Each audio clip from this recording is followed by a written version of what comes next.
Right Honourable Brian Mulroney.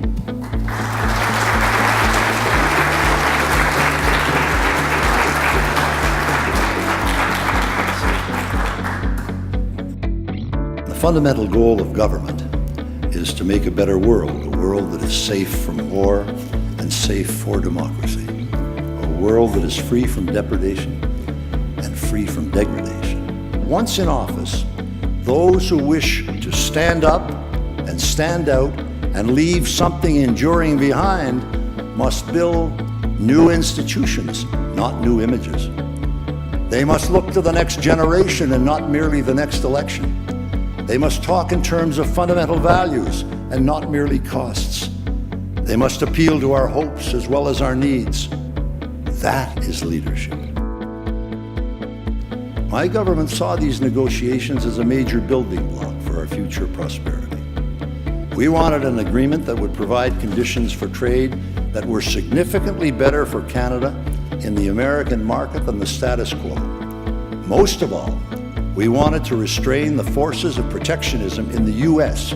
Congress, where every trick in the book in 1984 and 85 and 86 was being used to restrict legitimate flow of goods and services from Canada into the U.S. market. The statistics alone speak to the success of the free trade agreement.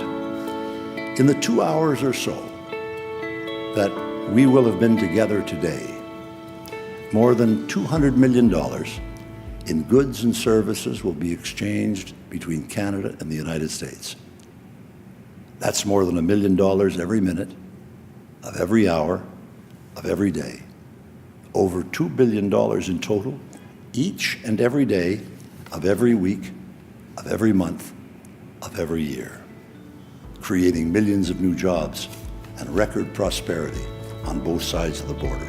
If we summon the courage to defend the values that made Canada an example for the world and a model for all mankind, as Winston Churchill said 77 years ago, we will have contributed to building a world that resists terror everywhere, at all costs, and promotes peace and prosperity for our children and grandchildren and all who have the privilege of associating over decades and centuries with this magnificent nation called Canada.